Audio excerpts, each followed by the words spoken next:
You may be seated.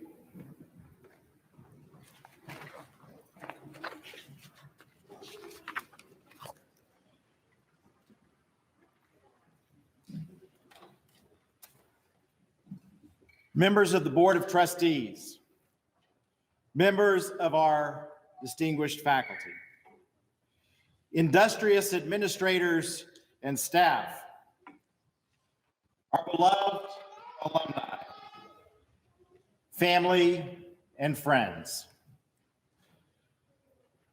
and especially today, greetings to the class of 2021.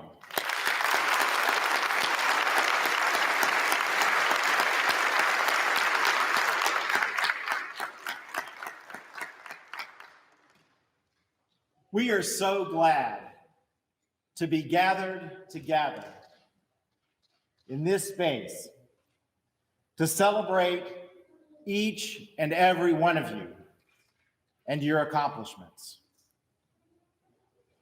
There may be another interesting story or two in the 195 years leading up to this commencement ceremony about the journeys that graduating classes have had to go through. But I would think that since 1825, The journey that your class has gone through has got to rank right up there.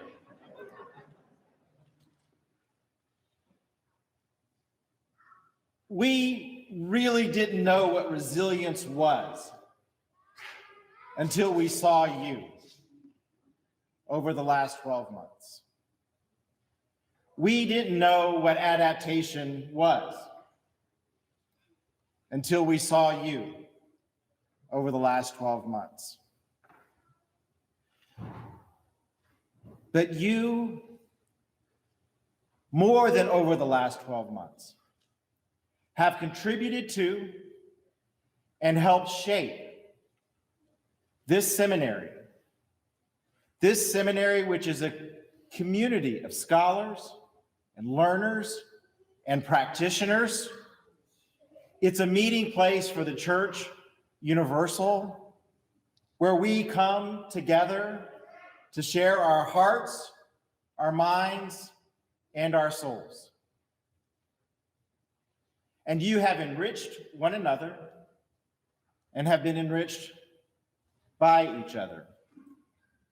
And so today we gather to send you on your way to a new journey. Now that we know for sure nobody knows what tomorrow may bring, we do know for sure that you are no doubt prepared for it.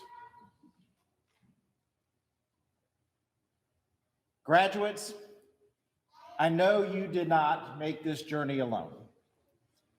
And I would like to give you the opportunity to say thank you to some of the folks who are gathered here today who made this journey with you and made this journey possible. First, I would like to ask our faculty to stand and ask you to show your appreciation for our faculty.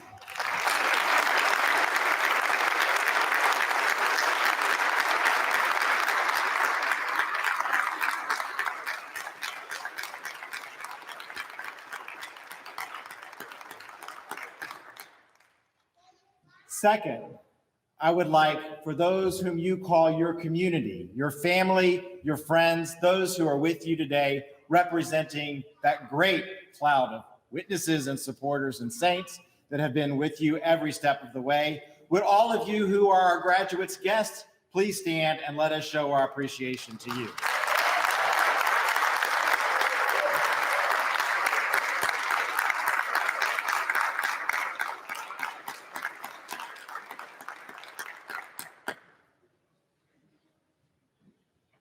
We are ready to welcome you among the ranks of our alumni and alumni because we believe that the relationship that you have with Lancaster Theological Seminary is one that should last a lifetime, one that we expect you to continue to enrich and for you to continue to be enriched by it. Today, this celebration would not be possible without the CDC and the governor and lots of folks who've obeyed public health guidance and gotten vaccinated. But for sure, it wouldn't have been possible without a number of folks whose names are listed, some whose names are not listed in the program, who have brought this moment possible. We are particularly grateful to the Church of the Apostles for opening up their sanctuary to us during a time when it was unclear and ambiguous whether or not that was possible. But ladies and gentlemen, I will not leave this podium unless you join me in giving a round of applause to Rachel Goodrich for pulling all of this together.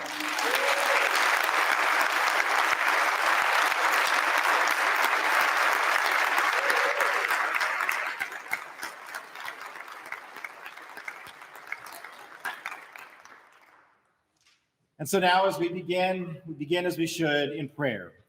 I would like to invite one of our chaplains, Jennifer B. Miller, to open us with an invocation.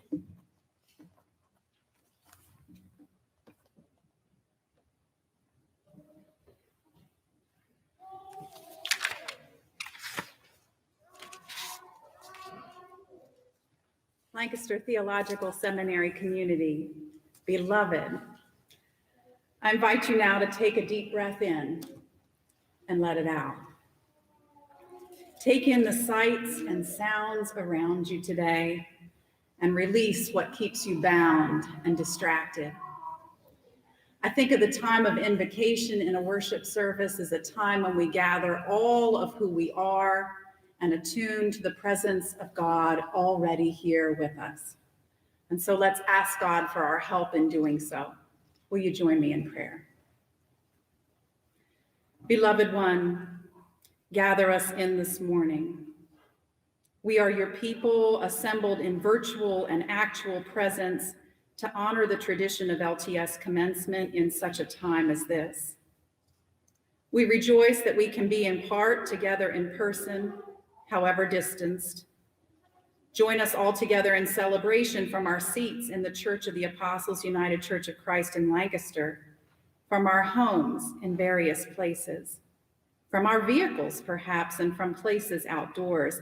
Call us from where we are to be aware of the gathered body that is this seminary community. Connect us across the distances and help us to sense one another and you as we worship. Gather us in, Lord, our hearts, our minds, our body spirits, to experience what you would have us experience today. We feel the swirl of emotions around this milestone of our life journeys. We note the distraction of thoughts drawn to process these past few years of theological and spiritual work and relationships, and the distraction of thoughts projecting our vocations and lives into the future. Help us to be here now and to listen with as much of ourselves as we can muster for how your Spirit touches us through this service of honoring and rejoicing.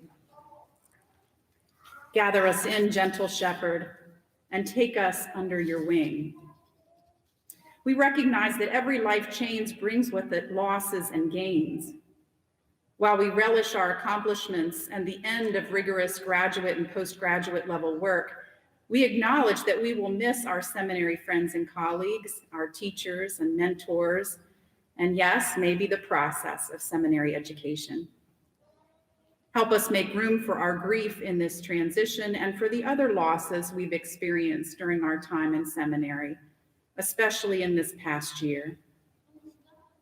In this moment of silence, we whisper the names of loved ones lost to the COVID-19 virus, to brutality under the guise of justice, and to other causes of separation and death. We pause to hold these ones to you and breathe.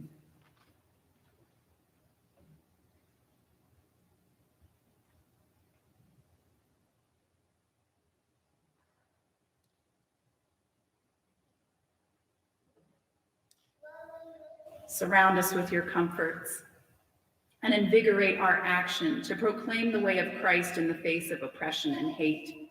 Give us courage and grounding, and make space within our hearts for joy and for hope. Holy One, gather us in by our purposes here today. We have come to honor the hard work and perseverance of these students and the dedicated faculty, staff, administrators, trustees, alumni, field educators, family, and friends who made possible this time of deep learning.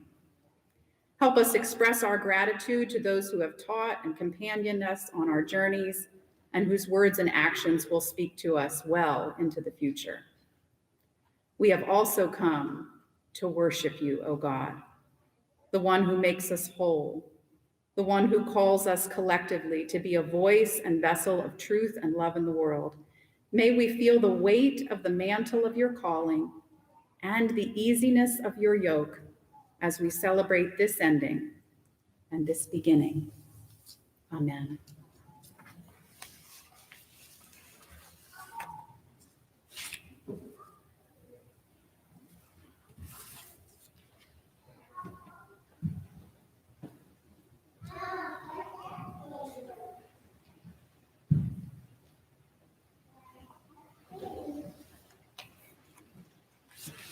Good morning.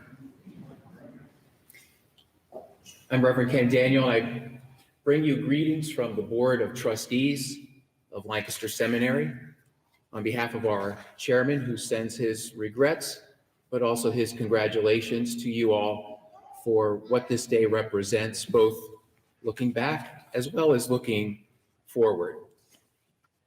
The trustees are broadly charged with being stewards of the mission of Lancaster Seminary.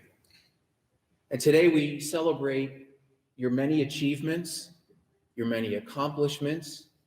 We recognize the many challenges, the many obstacles that you only know too well, those that can be shared and those that were part of your individual journeys these past years. We celebrate this impact of the seminary on your lives, how this experience has shaped you in whatever ways it will, and prepared you and formed you for the callings that you are pursuing. And we also celebrate the impact that Lancaster Seminary will continue to have through you as you go out into the world to pursue your callings. The seminary is close at hand, not only as a continuing resource, but as a guiding inspiration, a spirit, a fellowship. You are connected through a web of relationships, of friendships, of professional ties, and of personal love. The impact of the seminary and its mission will ripple out continuously from your lives, no matter what your calling may be. Whether you serve a church or an agency and interact and impact hundreds of lives, whether you work with individuals as chaplains or counselors or consultants, you will continue to show the impact that Lancaster Seminary has had and will continue to have. So we offer you this perspective, looking back, celebrating today, and going forward, carrying the ongoing mission of Lancaster Seminary. May it sustain you in your hearts, your minds, your souls, and your spirits, this day and forever. May it be so.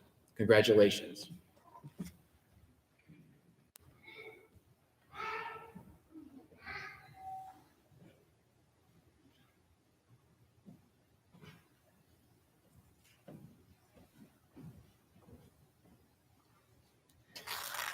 Good morning. I am Chris Rankin, the president of the Alumni Council. Yesterday, we gathered to celebrate the alumni of Lancaster Seminary. We recognized two of our graduates with two prestigious awards that are presented annually. The Reverend Dana Schlegel, who was my pastor growing up, who served as a chaplain, a pastor, and for some years was on the faculty of Lancaster Seminary, directing the worship and arts program, the arts and ministry program in the 1980s, where students from Lancaster Seminary went off and did liturgical dance, puppet ministry, clowning ministry. There was a choir, and they went on tour to churches all over. We also honored the Reverend Gerald Simmons, who has spent his entire ministry in bivocational ministry and has been a great leader in the Lancaster community. We also recognized anniversary classes. And I would invite you in the program, you will see the list of the anniversary classes. And we especially recognized the class of 1971, who is celebrating their 50th anniversary of their graduation.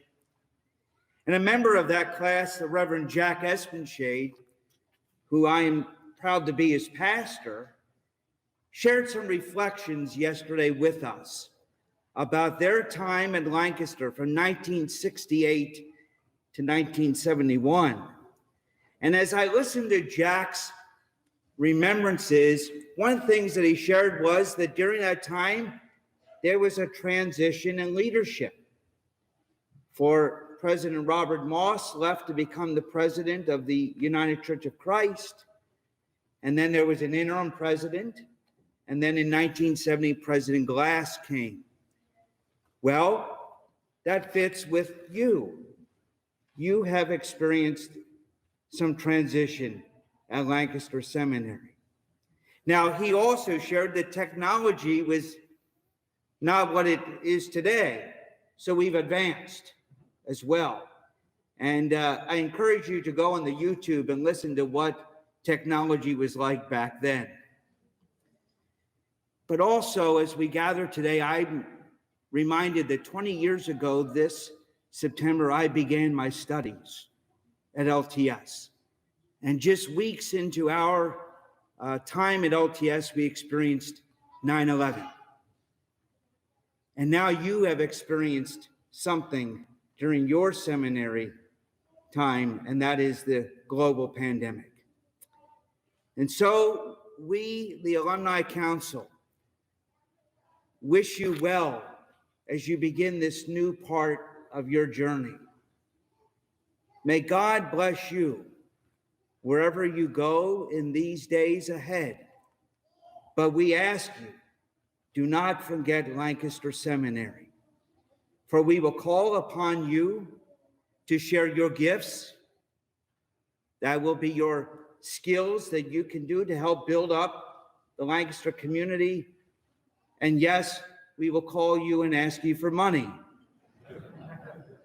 But please stay connected to this place and to one another. Blessings upon you.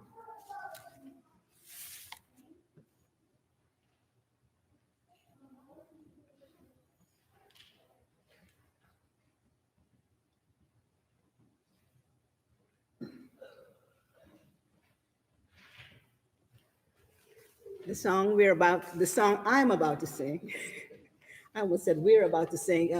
You're invited to hum behind your masks, move to the left, to the right if you feel like you need a little movement. But it says we've come this far by faith, leaning on the Lord, trusting in God's holy word. God's never failed us yet. And there's a little verse in there that I'm going to throw in between this refrain. Please stand if you would. And if you're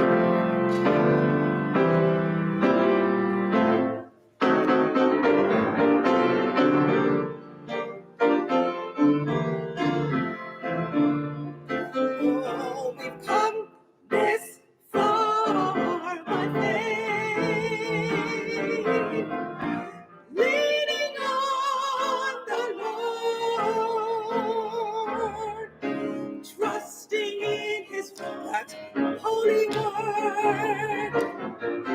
God's never failed us yet.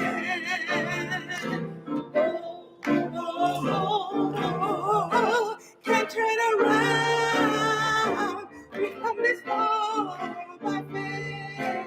Oh, we've come this far by faith. And we've been leaning on the Lord, trusting in God's holy word. God's never failed us yet. Oh, can't turn around. We've come this far by faith. Just the other day, I heard someone say they didn't believe in God's word. But I can truly say the Lord has made a way, and God's never failed us yet. Oh, yes, we've come this far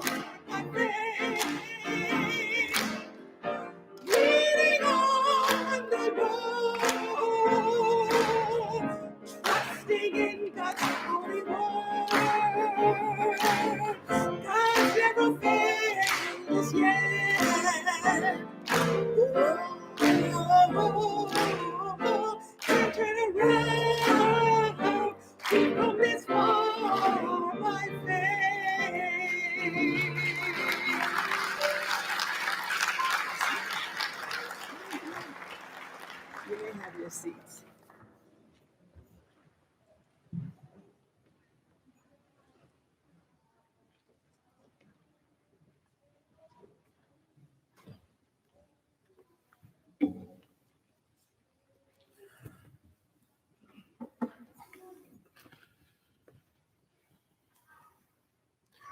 I'm Eric Chase, and this is Keisha Monroe, and we're members of the Gift Committee. And as you may be aware, it's a seminary tradition for the graduating class to present a gift to the seminary as a remembrance of our time on campus at Lancaster Theological Seminary. Well, I don't need to invite him because he's already here, but we'd like to invite Interim President Dr. David Rowe to the podium to accept the gift. The class of 2021 would like to present our gift to the seminary and ask that as interim president, you accept it on behalf of the seminary. Dr. Rowe. Thank you. Although this gift may seem small, great things come in small packages. If 2021 taught us one thing, it's not fragile. That's good. It's to be prepared. Yeah. Never had to open a gift on stage before.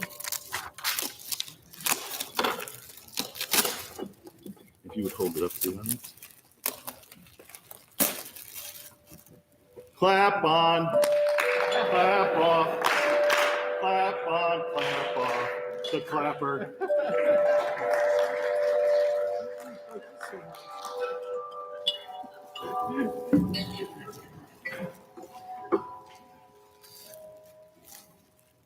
Eric, I thought we were presenting the seminary tower bell clapper for restoration.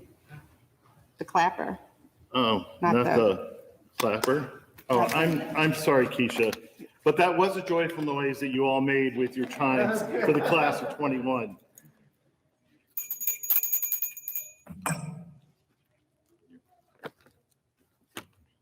The class gift committee of Jeremy Edwards, if you would stand, Jeremy.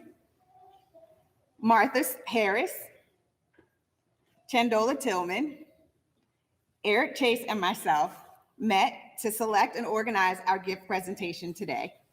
We decided to support the restoration of the clapper of the historic seminary tower bell, especially in light of this past year, because so many things were made silent. Voices of those calling for social justice reform and an end to systemic racism. Voices for those who should be at the table. Voices of students, faculty, and staff talking in the hallways of LARC and in between courses and between classes. Voices of those who shared from pulpits and are now sharing the good news via technology, websites, blogs, streams, and even Zoom. Voices of organs, instruments, and individuals gathered to worship, to sing, and dance, and praise. And the voice of the bell from the seminary tower at Lancaster Theological Seminary that calls individuals to come, be educated, nurtured to join in God's redemptive and liberating work so that all creation may flourish. We, the class of 2021, are honored to give our gift of support to the seminary tower bell clapper restoration. And each graduate at their seat has a gift bag from the committee as a remembrance of your personal generosity of this gift. It includes a small brass bell with a card tied to it explaining the gift and how you and loved ones can contribute in honor of you if you have not done so, already. And your very own clapper to add to the applause and the joyful noise of our celebration.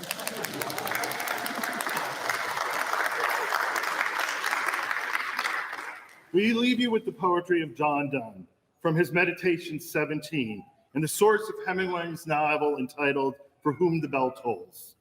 No human is an island entire of itself. Every human is a piece of the continent, a part of the main. If a cloud be washed away by the sea, the continent is the less, as well as if a promontory were, as well as if a manner of thy friends or of thine own were. Any human's death diminishes me because I'm involved in humankind and therefore never sent to know for whom the bell tolls. It tolls for thee. Congratulations, LTS class of 2021. Thank you.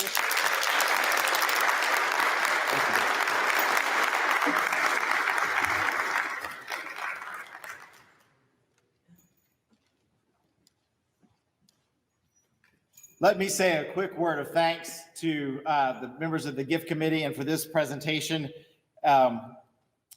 Without admitting that I've stayed up late watching infomercials, I can tell you I'm really excited about the clapper. But I'm also excited about your dedication to the clapper on the bell and the bell tower. And what a wonderful symbolic message you have now endowed it with. As you talk about the no longer being silent, and that bell will no longer be silent. Thanks to the work this year of Vice President for Administration and CFO, Elizabeth Bennett, we've done a lot of work with the restoration of the bell tower, the bell, relighting the bell tower, and we have recently learned that the bell in the Lark Bell Tower is an exact replica of the Liberty Bell. And so the people that have been working on the bell are very impressed by it. So this is a very, very special bell for lots of reasons, but is now an even more special bell because the class of 2021 will make sure that it, like each of you, shall no longer be silent. Thank you.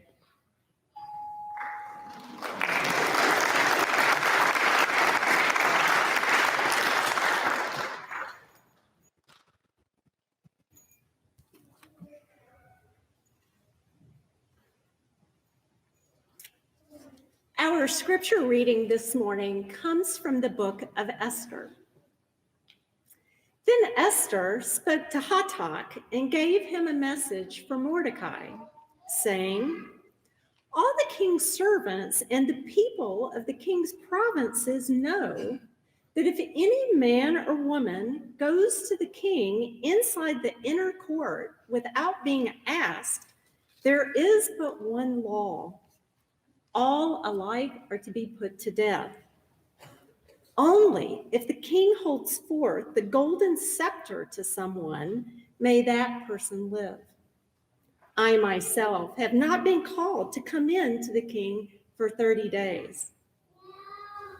When they told Mordecai what Esther had said, Mordecai told them to reply to Esther. Do not think that in the king's palace you will escape any more than the other Jews. For if you keep silent at such a time as this, relief and deliverance will arise for the Jews from another quarter, but you and your father's family will perish. Who knows? Perhaps you have come to royal dignity for such a time as this.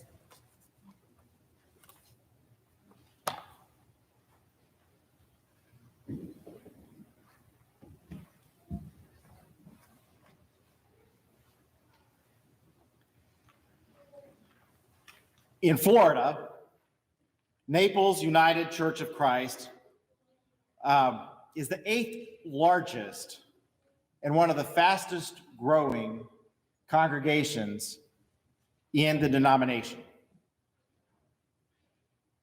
On average, they worship 1,000 persons on Sunday in the winter. So if you're wondering where your congregation members are going, try Naples. They are actively engaged in mission at home and abroad. They have adopted a community of migrant workers in Immokalee and have participated in building 6 Habitat for Humanity homes. We wonder what the mainline Protestant church of the future looks like. I believe there are many viable, possible images of what that looks like. But one of the images in my mind is Naples United Church of Christ. And it has these characteristics that I think can and should mark the mainline Protestant church going forward. It is progressive. It is open and affirming. It is anti-racist. It is mission-oriented. It is gospel-driven. And it is committed to social justice. This congregation had the foresight to call a pastor who at the time was about half the age of the average member of that congregation. And this pastor is committed to the church and committed to the denomination, but committed to the reform of the church as well. He is a trustee of Chicago Theological Seminary. He was in the third class and still is of the Next Generation Leadership Initiative of the Pension Boards of the United Church of Christ. Their pastor and I have crossed paths many times, but never at the same time. He was on staff at the church where I went to kindergarten many years later. We worked at the same church, Memorial Drive United Methodist Church, each of us right out of college. Again, I hate to admit, many years later. We now have the honor of each serving UCC-related institutions. And he is a graduate of Centenary College of Louisiana, where I had the pleasure of serving as president. Over the past year, I have been proud and grateful to learn from you what it means to serve a seminary that is open and affirming. Many of you have helped me along that way, and many of you know that I am on a journey to grow and deepen in that regard and in my own personal commitment to anti-racism. But as president, your journey and your commitment grows and reflects that of the institution.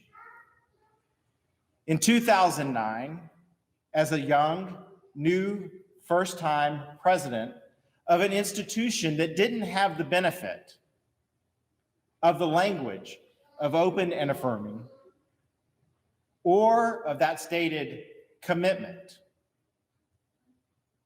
your interim president started his journey, had his eyes opened when a young alumnus had the courage and the grace to call the new president, who had not yet unpacked the boxes of books sitting on his desk, to put them on the shelf, and to gently and firmly help me understand what it meant to lead an institution that needed to serve and celebrate all members of its community.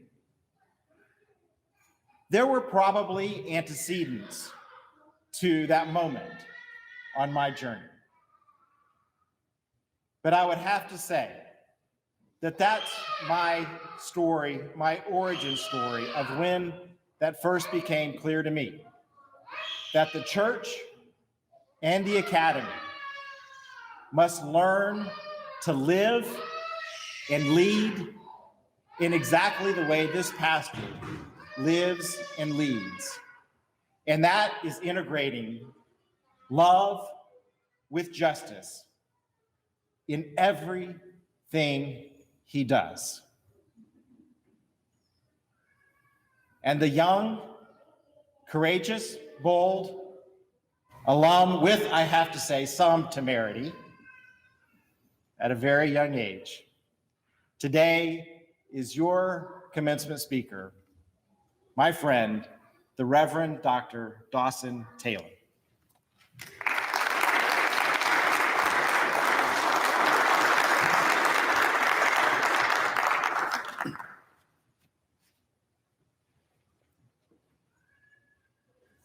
There are really only two kind of people in the world.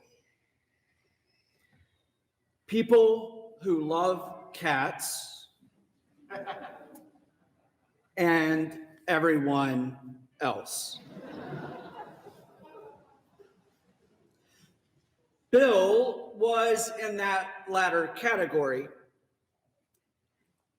He did not like cats, but he did like his next door neighbor, the little girl who lived there. When she came to his door one day, knocking in tears and with distress, he was very worried and he looked down and said, "Honey, what's wrong?" She responded, "My cat has climbed up in the tree in the backyard and won't come down." "Well, I'll help you, honey," he said, thinking to himself, "Stupid cat."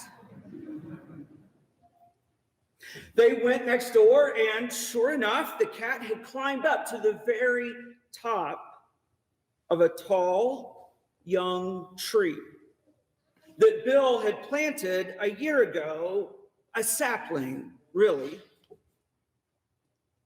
And they called to the cat, and the cat was holding on for dear life. And the cat would not move. So Bill asked his spouse, Jane, to come, and she opened a can of tuna. "Here, kitty, here." And nothing happened. The cat stayed right there. And Bill said, "You know, it's such a slender tree.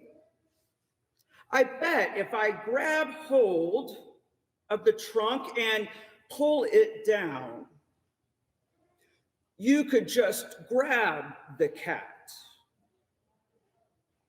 And so he did. He grabbed the tree and hand over hand began pulling the tree down. And it was arcing perfectly. And Jane was on her tiptoes, trying to get the cat, and she almost had it.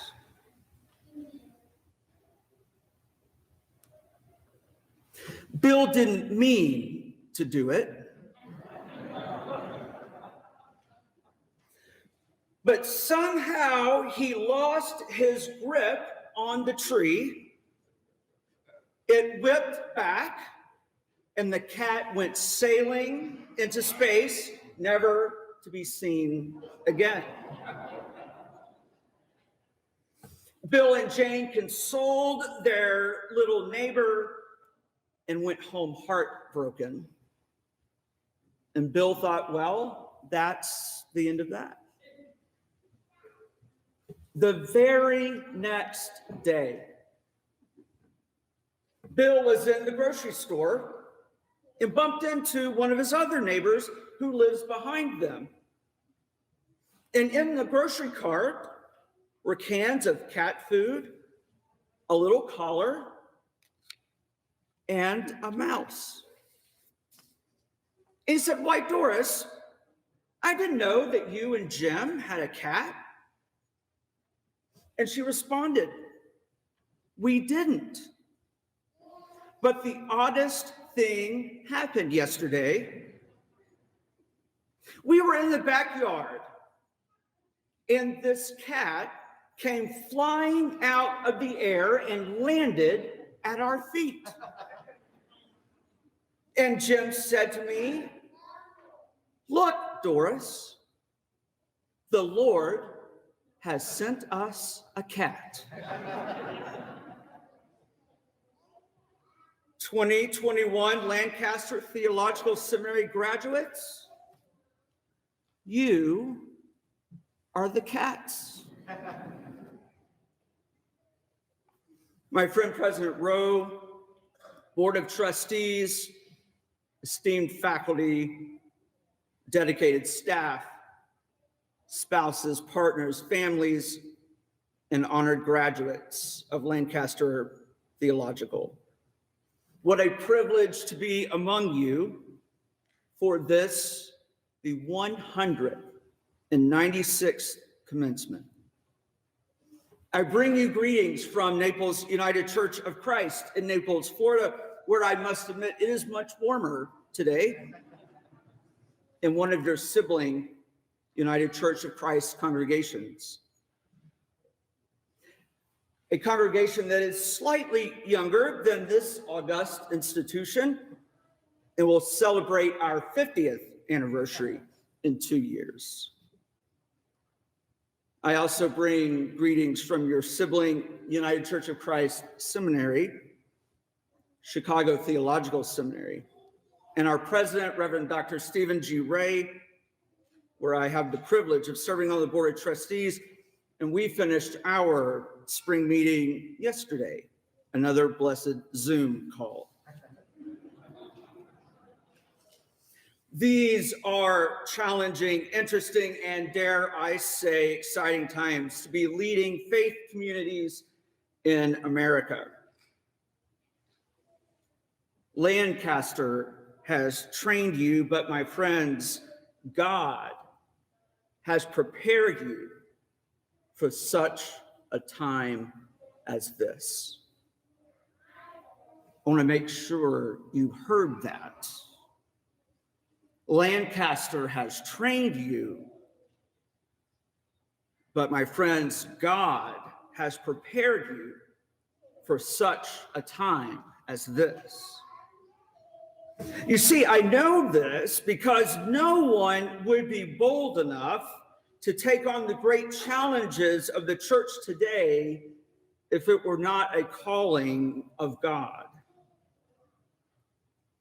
I'm sure you were studying, so you probably did not read the report that was released just over a month ago from Gallup. You know, the one that reads, for the first time since the late 1930s, fewer than half of Americans say that they belong to a church, synagogue, or mosque.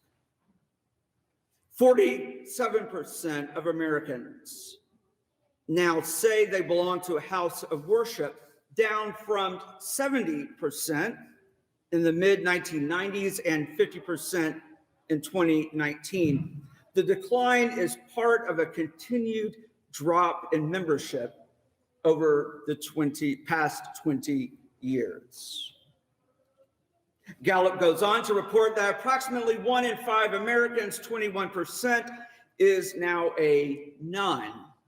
And we're not talking about the Catholic faith, we're talking about no religious affiliation, making them as large a group as evangelicals or Catholics. Other polls actually put the number at closer to 30%. But if you're like me, you don't actually need a poll to tell you that people are more distracted by more things, more exhausted by more stress, and strained by more worry than ever before.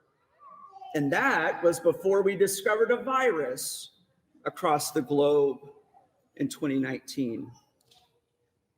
Only 3 weeks ago did my congregation return to in-person worship, and that's with 1/6 of our sanctuary capacity. And let me share with you the great joys of leading a congregation during times like this. The polarization of our society and our churches has never been more evident than it is today. In my open and affirming congregation where all people are not only welcomed but celebrated, I have those who wish to propose a ban on anyone who has not received a vaccine from coming to church. And then there are those who believe we should just let worship be a free-for-all, ignoring science that says a vaccine can be less effective for those who are undergoing chemotherapy treatments or have compromised immune systems. And it appears that we have done a masterful job of putting half of those people on the board of deacons with one opinion and half of them on the other, leaving me with the only question of why I did not go to law school instead. But the reputation of Lancaster and of the caliber of graduates here is well known. You are not naive to the challenges of our world or in ministry in today's challenging times, because you know in your hearts that Lancaster has trained you, but my friends, God has prepared you for such a time as this. God is launching you into a world where in 2019, the human trafficking hotline saw a nearly 20% increase in reported human trafficking incidents, 271 separate incidents in Pennsylvania alone. God needs Lancaster graduates to respond. God is launching you into a world where opioid addiction is rampant. According to the Department of Health and Human Services, 2 out of 3 drug overdose deaths in 2018 involved an opioid. And yet pharmaceutical companies seem to harbor no regret, concern, and dodge any real liability for causing this national crisis. God needs Lancaster graduates to respond. God is launching you into a world where the nonpartisan Brennan Center for Justice reports that as of February 19th of this year, state lawmakers have carried over, pre-filed, or introduced more than 250 bills with provisions that restrict voting in 43 states, including my own Florida, where our governor signed one of the most restrictive voting rights bills just this week after declaring our election in 2020 the most secure in the nation. These bills unfairly target those who are Black, brown, poor, elderly, or students. God needs Lancaster Seminary graduates to respond.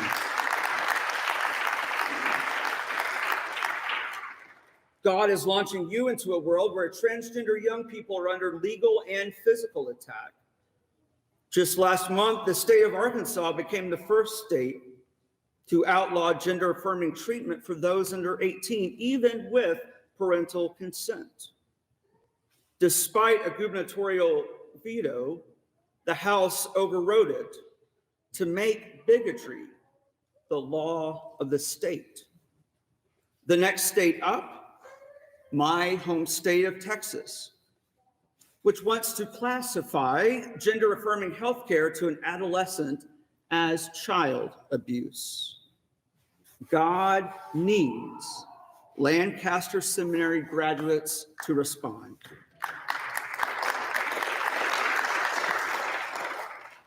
God is launching you into a time when the Stanford Open Policing Project, after examining almost 100 million traffic stops, compiled the most comprehensive evidence to date, suggesting a pattern of racial disparity in traffic stops.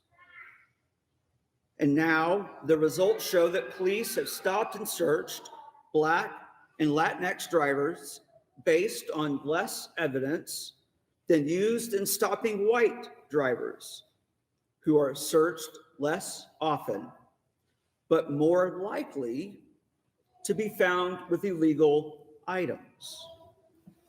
God needs Lancaster Seminary graduates to respond to the systemic racism that has hold of our country.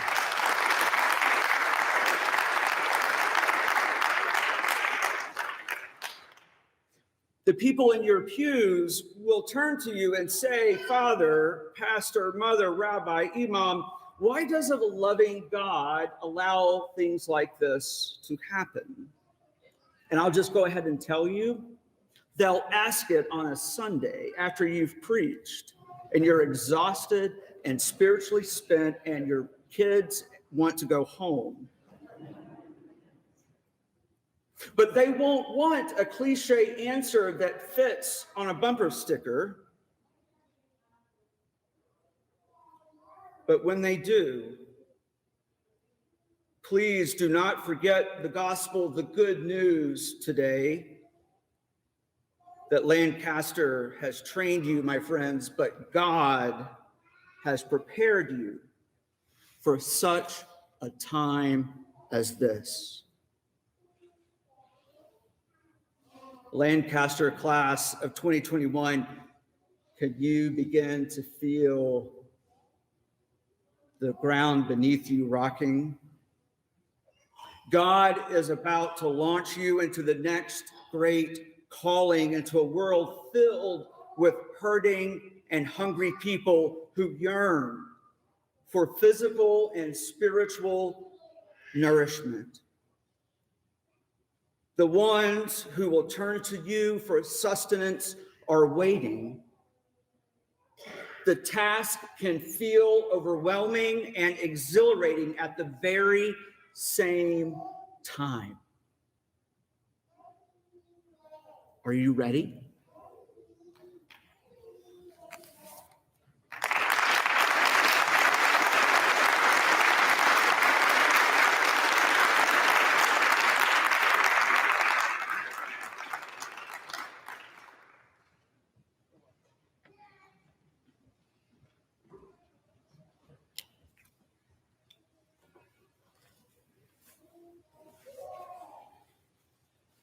The song we're about to sing is written in both Spanish and English. I'll sing the first two verses in Espanol and verses 3 and 4 in English. You may stand as you're able.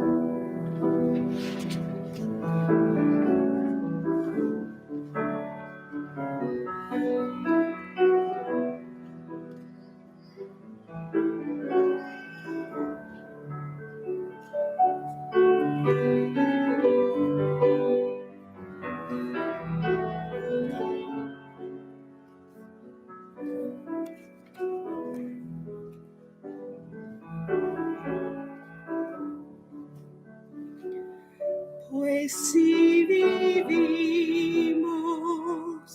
para Él vivimos, y si morimos, para Él morimos, sea que vivamos o que moramos, somos del Señor. Somos del Señor. En esta vida frutos hemos de dar. Las obras buenas son para ofrendar. Ya sea que demos o que recibamos, somos del Señor, somos del Señor. When there is sadness, when there is pain, in Christ the Lord, we have love to gain. Whether we suffer or we rejoice, we belong to God. We belong to God. And in this world, we will always find those who are weeping, sick in heart and mind. They need our help. They need our care.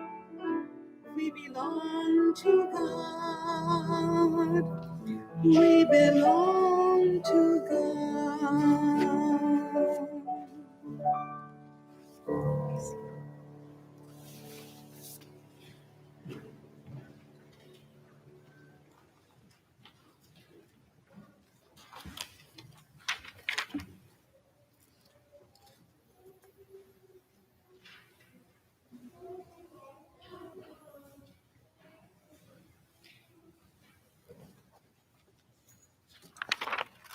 I'm Reverend Dr. Vanessa Lovelace, Vice President of Academic Affairs and Dean of the Seminary. The graduates will all move their tassels from right to left once all degrees have been conferred. Please hold your applause until that moment. We will have a virtual presentation of our candidate for Certificate in Anglican Studies, who is going to be recognized in absentia. We will have another who will be recognized later.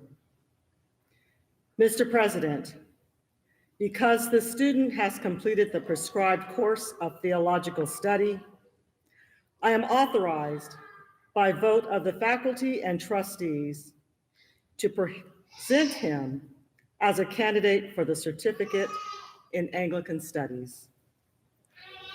In the name and under the authority of the faculty and trustees of Lancaster Theological Seminary, I confer upon you the Certificate in Anglican Studies with all the rights, privileges, and responsibilities thereunto appertaining. In witness thereof, I award you this certificate. Michael Panzarella. Michael was ordained a deacon in the Episcopal Church this past October. He is being ordained today to the priesthood at Grace St. Paul's Episcopal Church in Hamilton, New Jersey. He is excited to engage in the ministry of spreading the good news while leading sacramentally. He will also continue his work in developing connections between youth across several parishes and plans to expand a similar way of gathering for young adults. He also wishes a heartfelt congratulations to all of the graduates this year.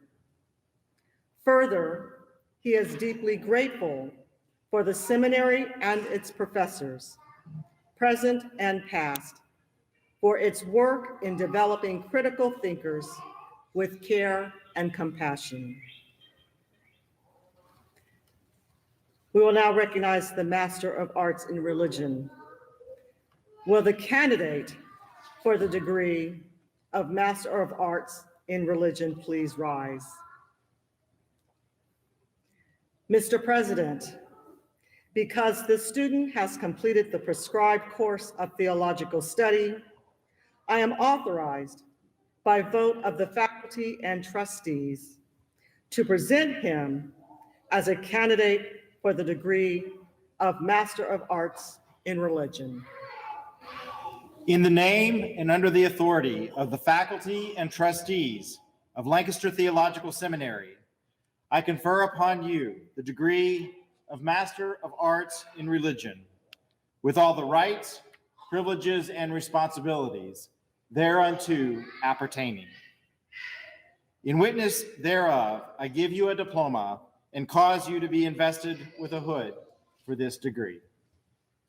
Christopher Bright. Chris is from Philadelphia. He earned his Bachelor of Science degree in Bible from Lancaster Bible College. He is married to Patricia Bright. Chris is an ordained pastor in the Assemblies of God. He planted a church in downtown Lancaster in 2012, Lancaster City Assembly, and continues to serve as lead pastor.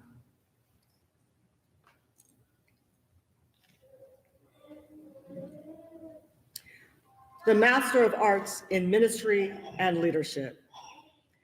Will the candidate for the degree of Master of Arts in Ministry and Leadership please rise? Mr. President, because the student has completed the prescribed course of theological study, I am authorized by vote of the faculty and trustees to present her as a candidate for the degree of Master of Arts in Ministry and Leadership. In the name and under the authority of the faculty and trustees of Lancaster Theological Seminary, I confer upon you the degree of Master of Arts in Ministry and Leadership with all the rights, privileges, and responsibilities thereunto appertaining. In witness thereof, I give you a diploma and cause you to be invested with a hood for this degree. Cynthia Layton. Cynthia is from York, Pennsylvania, and earned her Bachelor of Arts from Youngstown State University in Youngstown, Ohio.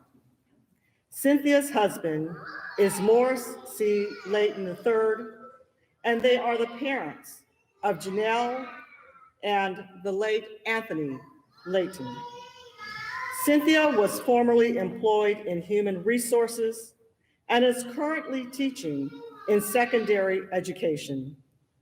She plans to continue her education by working toward a Doctor of Education degree. She will pursue ordination in the Cornerstone Baptist Church, where she currently serves as the executive minister. She is seeking a position in higher education, teaching topics in ministry leadership.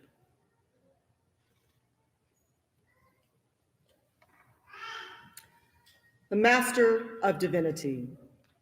Will the candidates for the degree of Master of Divinity please rise?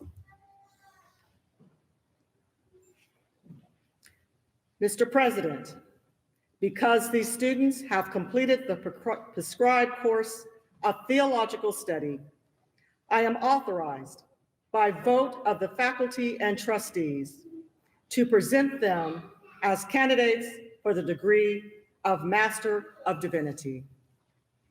In the name and under the authority of the faculty and trustees of Lancaster Theological Seminary, I confer upon you the degree of Master of Divinity with all of the rights, privileges, and responsibilities thereunto appertaining.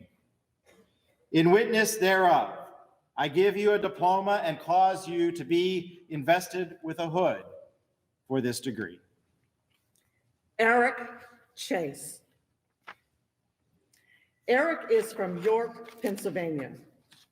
He graduated from Keystone Junior College with an associate degree, from Wilkes College with a Bachelor of Arts degree, and from Western Maryland College with a Master of Science degree. He is married to Ellen Margaret Chase, and they are the parents of Andrew, Eric, and Luke Matthias, and grandparents of Henry Matthias.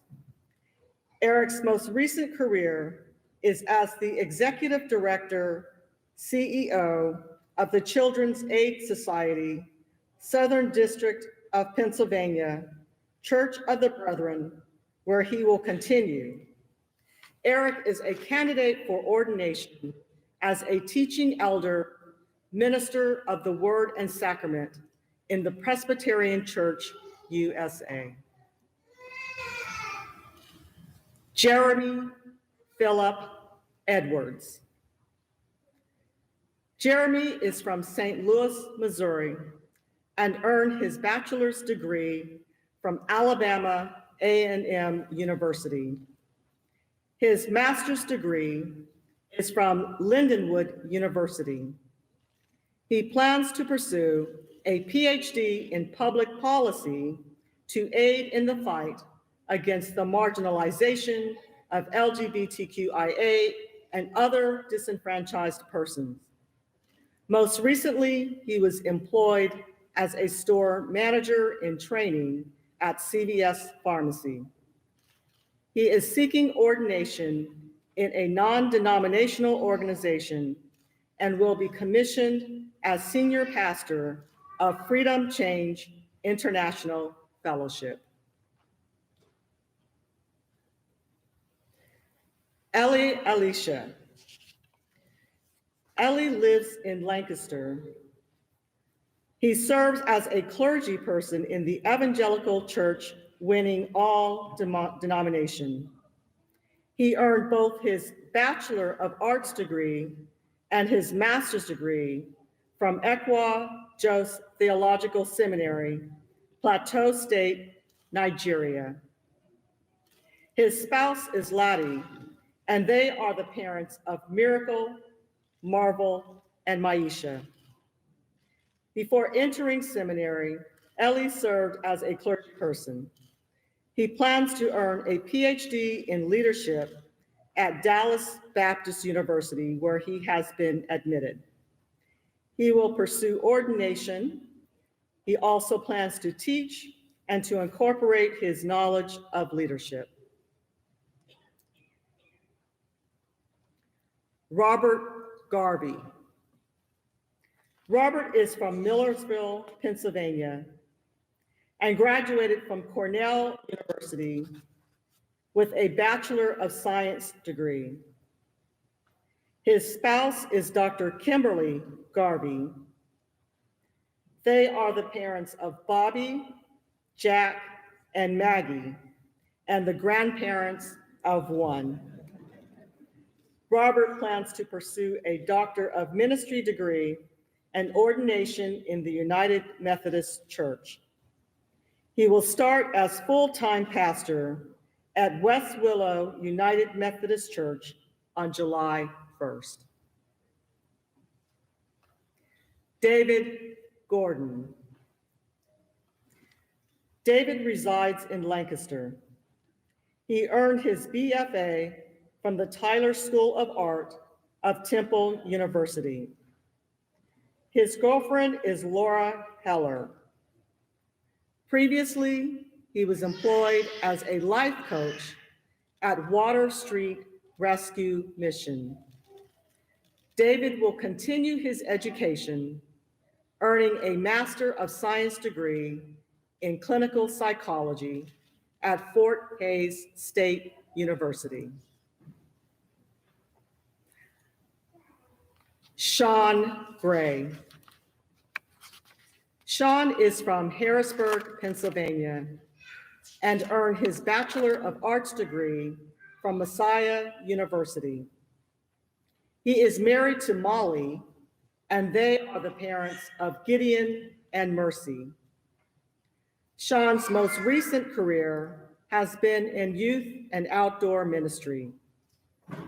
He plans to seek ordination in the Presbyterian Church USA, where he would like to be involved in parish ministry and chaplaincy.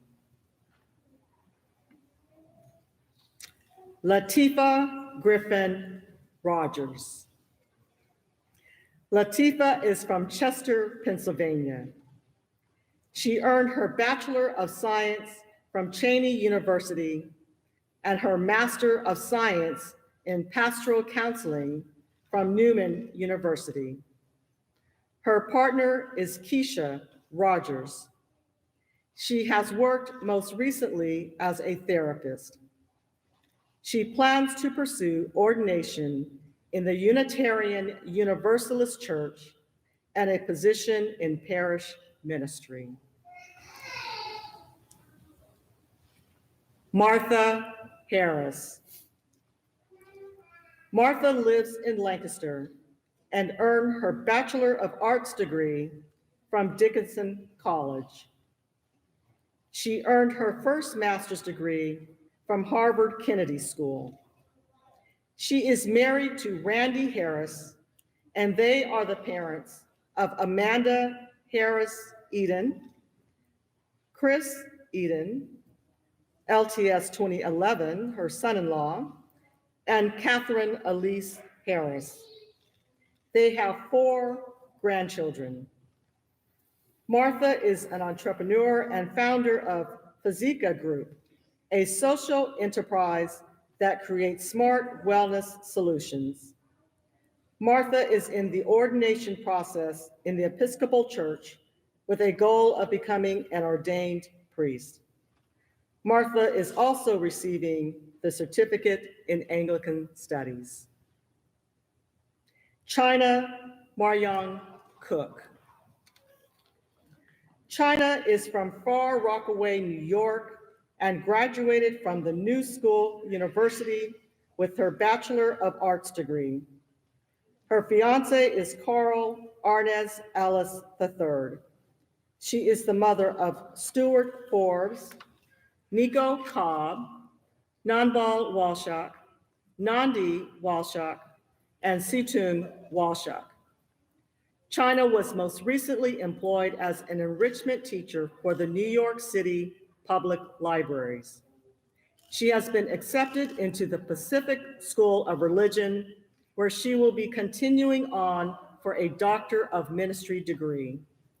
She will pursue non-denominational ordination with Healing Hearts Ministries and will be involved with chaplaincy missions and human development. She is the newly appointed United States representative for a Pan-African youth cohort dedicated to diasporic reconciliation called Interconnected Justice. She was also a recent inaugural nominee for her one-woman project, Afro-Hispanic Synchronicity, with the YWCA's Black Artist Way Station, which is entitled Artivist, to the struggle for freedom that continues today, including the Black Lives Matter movement and many other movements. Celso Macias. Celso earned his associate degree from the Universidad de Lima, Lima, Peru. He is married to Maria Elena, and they are the parents of Maria Alessandra and Nicholas. He was employed as a prevention specialist educator at SACA and is now at Goal Project, Global Outreach for Addiction Leadership, as a facilitator and trainer. He will pursue chaplaincy at Penn Medicine, Lancaster General Hospital, and a broadcast leadership ministry.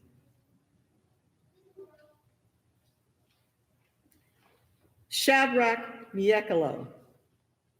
Shadrach is from Bunda Mara, Tanzania, and earned his Bachelor of Arts degree from NASA Theological College.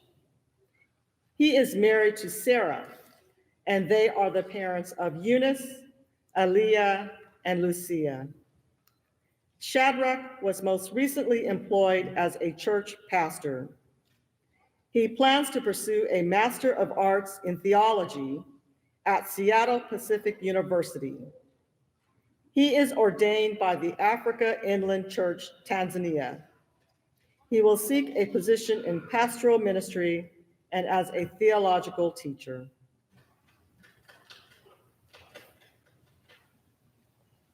Keisha Monroe. Keisha is from Baltimore, Maryland, and is the mother of Brandon Monroe, Sean Monroe, and Ian Clark. She has been employed as a public affairs consultant and lobbyist and is currently Chief of Staff to an elected official in the Maryland General Assembly House of Delegates. Keisha will pursue ordination in the Chesapeake Association in the Central Atlantic Conference of the United Church of Christ.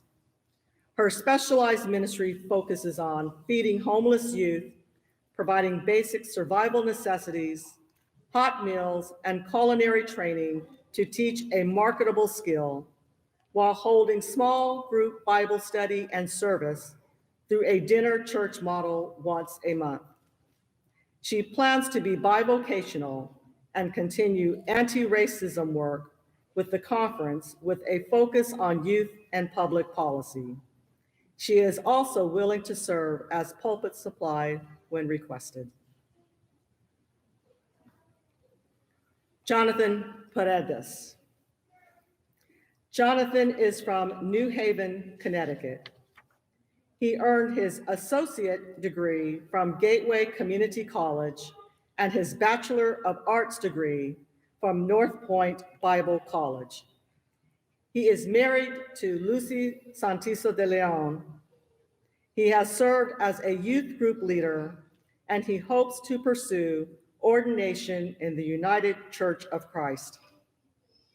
He will pursue a pastoral ministry position and has pulpit supply commitments for area churches through the summer.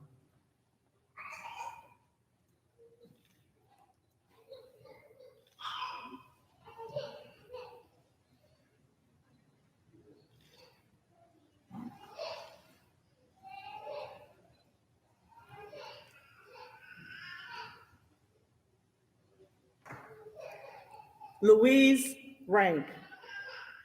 Louise lives in Ephrata with her dog, Sadie. She earned a BA in music from Goshen College and a certificate in K-12 music education from Millersville University. She taught vocal and choral music in the Ephrata Area School District for 15 years. After leaving teaching, she worked part-time as a massage therapist in 2 local retirement communities and was employed as fair trade educator, volunteer coordinator, and assistant store manager at 10,000 Villages in Ephrata. She's been active forever in church music and worship leading. She hopes to write, teach, and preach, and minister among persons with mental health challenges.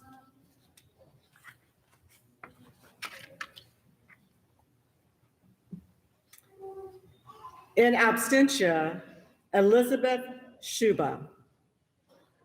Elizabeth will be continuing her ministry as a chaplain at Lancaster General Hospital. She will be seeking ordination this fall in the Unitarian Universalist Church. She looks forward to having more time to visit with her kids. James Smurl. Jim is from Scranton, Pennsylvania, and is of the Roman Catholic faith tradition. He has attended Lackawanna Junior College and Penn State University. Jim has been employed as an associate chaplain and currently as a mental health specialist in the crisis unit of the emergency room at Geisinger Community Center. Jim is discerning whether to further his education in clinical or pastoral counseling. His goal is to integrate his chaplaincy experience to help people with mental health challenges find peace through Jesus Christ. Sarah Snowden. Sarah lives in Wilmington, Delaware, and earned her Bachelor of Arts degree from the College of Worcester. Her spouse is Charles D. Snowden, Jr. Sarah was most recently employed in program management. She is currently in the ordination track in the Presbyterian Church, USA, and plans to pursue a position in parish ministry.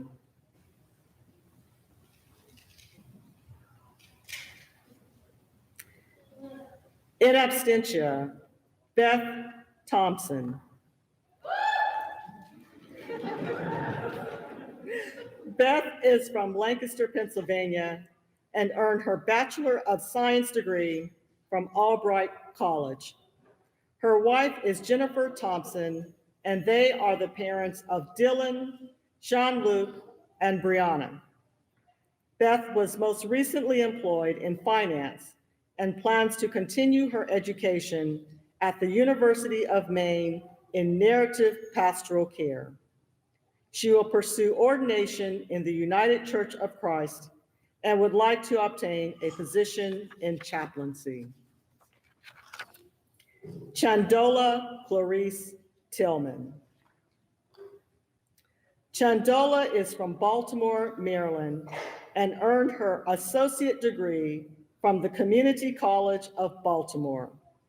Her Bachelor of Arts degree is from Mercer University, and her most recent career was in education. Chandola plans to seek a position in chaplaincy.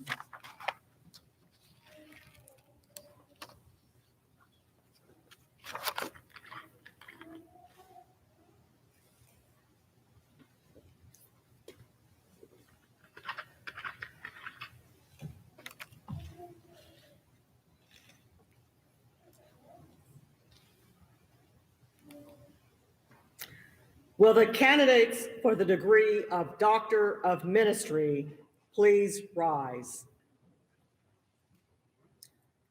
Mr. President, because these students have completed the prescribed course of advanced theological study, research, and critical reflection, culminating in a major project presentation, I am authorized by vote of the faculty and trustees to present them as candidates for the degree of Doctor of Ministry.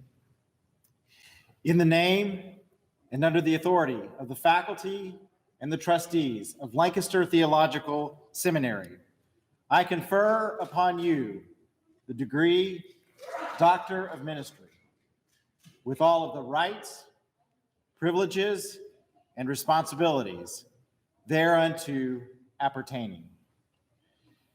In witness thereof, I give you a diploma and cause you to be vested with a hood for this degree. Dorothy Omni. Dottie lives in Lancaster, Pennsylvania. She attended Harrisburg Area Community College, Messiah University, and earned her Master of Divinity degree and certificate in youth and young adult ministries from Lancaster Theological Seminary. She currently works as a deacon at St. Peter's Lutheran Church as the Director of Outreach and Education. She is married to Joe Omni, and they are the parents of Jackie Morrison and Janelle Omni, and grandparents to Joey Morrison. Dottie's project is entitled Reclaiming the D Word, the Ministry of Diaconia in the Evangelical Lutheran Church in America. Susan Claytor. Susan lives in Beckley, West Virginia. She earned her associate degree from Florida Community College of Jacksonville, her Bachelor of Science degree from the University of North Florida, and her master's from the Protestant Episcopal Theological Seminary in Virginia. She is married to F. Parr Claytor, and they have 7 children and 15 grandchildren. Susan is an ordained priest in the Episcopal Church and has focused on youth and family ministry. The title of her project is Hospitality to Individuals on the Autism Spectrum and Their Families in Worship. Celestine Fields. Celestine lives in Oakland, California. She earned her Master of Divinity degree from Lancaster Theological Seminary. She is the mother of Brianna Camille Hathaway Brooks, Rydell Christian Brooks, Jacob Fleming, Adam Fleming, Miayana Brooks, and Solange Cantrell. She has 3 grandchildren. She serves as the interim minister at Sycamore Congregational UCC, a Japanese American congregation in El Cerrito, California. Her project is entitled Black Pastor, White Church, Using Positive Psychology to Build and Sustain Multicultural Congregations.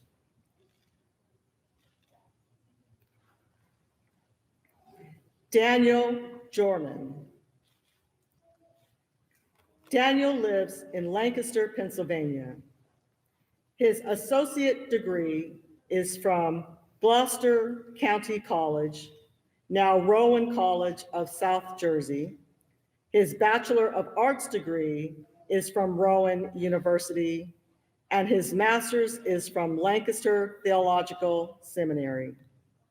He is married to Rachel Jorman, and they are the parents of Jacob, Henry, and Helena. Daniel has been employed as an anti-poverty, vulnerable populations executive and plans to continue his work serving vulnerable populations and fighting poverty. He is currently Executive Director of Office of Advocacy and Reform in the Office of Governor Tom Wolf. His project is entitled, When Did We See You Hungry? Saving the Church by Serving the World. Tracy Mooney. Tracy is from Odessa, Delaware, and earned her Bachelor of Science degree from Middle Tennessee State University. Her Master of Divinity degree is from Lancaster Theological Seminary. She is married to Paul Mooney, and they are the parents of Jack. Tracy is a pastor at Asbury United Methodist Church in Newcastle, Delaware. She will continue as an ordained elder in the United Methodist Church.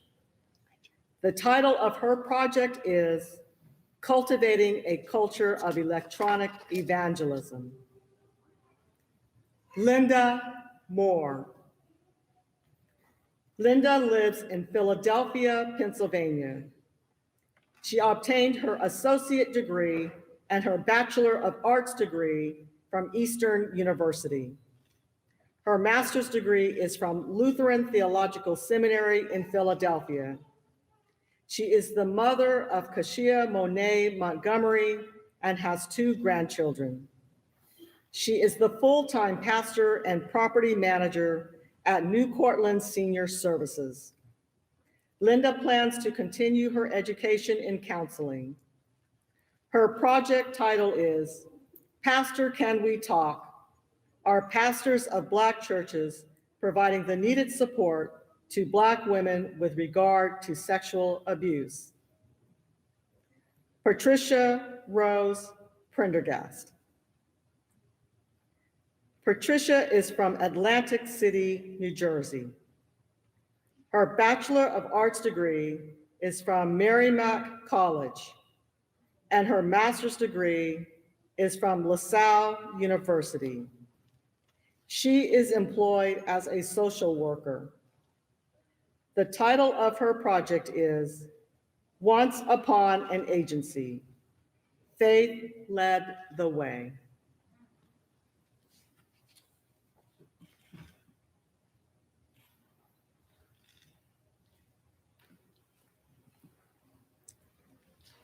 Anita Wood. Anita lives in Wernersville, Pennsylvania, and earned her Bachelor of Science degree from the University of Delaware. She holds a master's degree from work at both Boston College and the Citadel. Her husband is Michael Wood. She works as a spiritual director and plans to continue this work as a mentor and facilitator for small group spiritual growth processes. The title of her dissertation is The Spirituality of Teilhard de Chardin, Transformation Through Group Engagement in Evolutionary Process.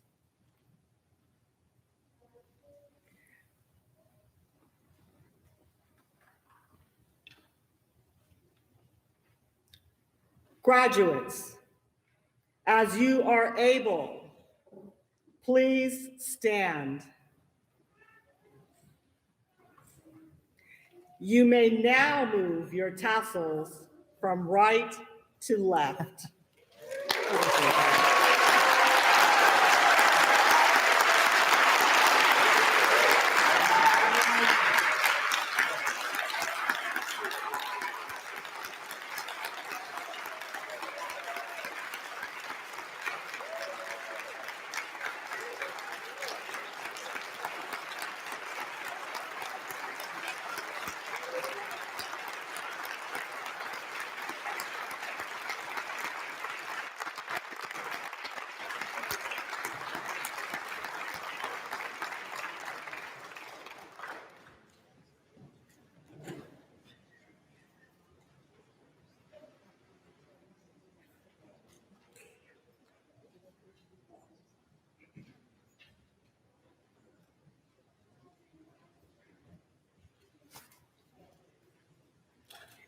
Praise the source of faith and learning is our final hymn. We were talking about 2 strands of DNA models in baccalaureate this morning. Here are 2 more, faith and learning. So shall we stand as we sing verses 1? Oh, I sing verses 1 and 4. Feel free to hum along. Verses 1 and 4 of our final hymn.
Please remain standing.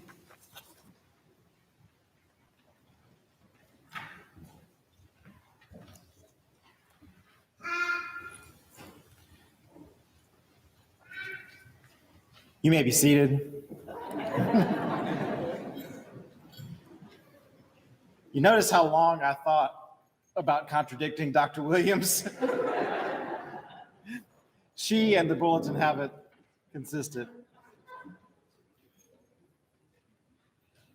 I wanted to just offer a few words of instruction as we get ready to leave here today, and ask the families to remain seated for the recessional. And I want to also just note for you that the tendency for us is to go out and congregate in the lobby. That's just second nature. We have new protocols, new manners, new things to be thinking about. So as you can, make your way out, spread out, and just remember, even in the celebration, we need to observe social distancing. I also wanted to take a moment of personal privilege to greet for the first time Dr. Wood, Dr. Prendergast, Dr. Moore, Dr. Mooney, Dr. Jorman, Dr. Fields, please stand, Dr. Clater, and Dr. Almany.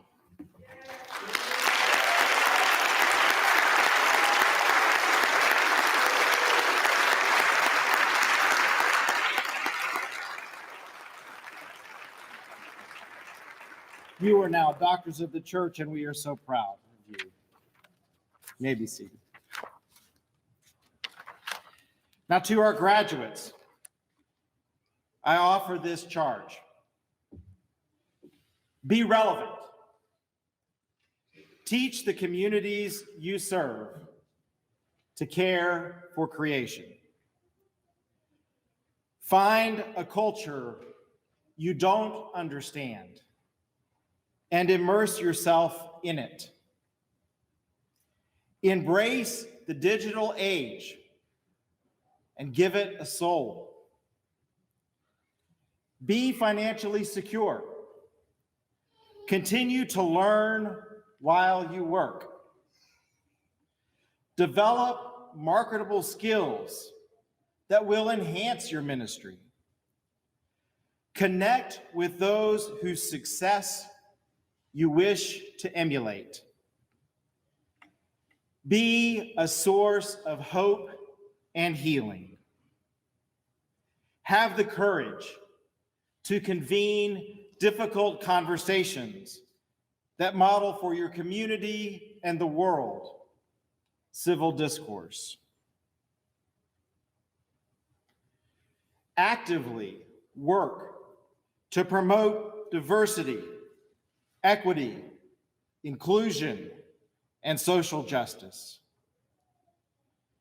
Take care of yourselves. Take care of your families so that you can respond with trauma to trauma with resilience.